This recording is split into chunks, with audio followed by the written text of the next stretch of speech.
in regards to insurance, especially in Florida, is it different types of insurance you have to get for the mobile homes or, different carriers? Kind of explain that to us.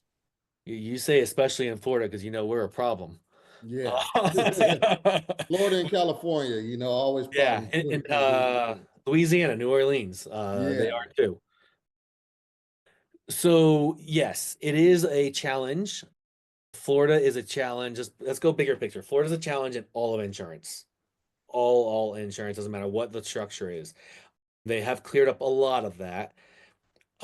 We lost the ability to get insurance on our older mobile homes, like 1970s and older. And I'm hesitating there because it does depend on the county. It gets that specific. I do have one insurance agent that I'm not happy with, but she is claiming that she can get me insurance on these older ones in two of the three counties I work with.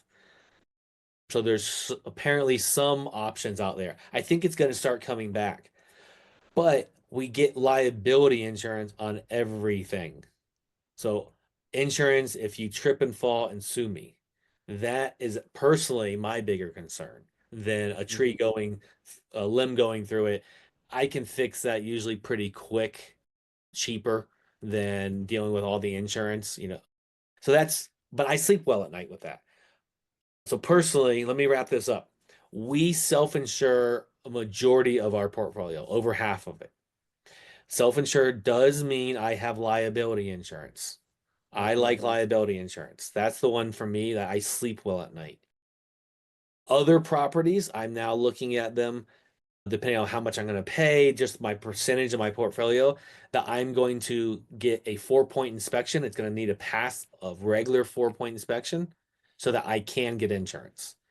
If I can pass a 4-point inspection, 1980s essentially and newer in my markets, I can get a Citizen. It's like that state ran insurance, and the rates they're not terrible. I'm they're a little higher than I was paying because they've been creeping up, but I don't think they're terrible. And so that's what we've personally been doing. I do want to go back to insurance. A lot of it is about sleeping well at night. So don't take my advice and self-insure if that's going to scare you. My mom likes to have insurance on it. If she was self-insuring, she would be scared, and there's no reason to be scared at night and make a lot of money. Like it doesn't make sense to do that. If I was starting out and had three, four, five properties, I don't know where that cutoff is, I would have insurance. Because if I lost one, it would blow my whole business up. We're at a place now that we feel comfortable self-insuring with a big enough portfolio. Got it. Here, let me add one more piece. That does mean the price I pay goes down. If I cannot get insurance, that's another pain point. That's a higher risk on me.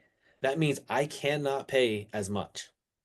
So with all that happening, it's really hurting the sellers more than anything else because I just can't pay as much. The calculator and the risk that goes with it, I have to be rewarded for that risk because eventually in the long term of my business, I am going to get hurt.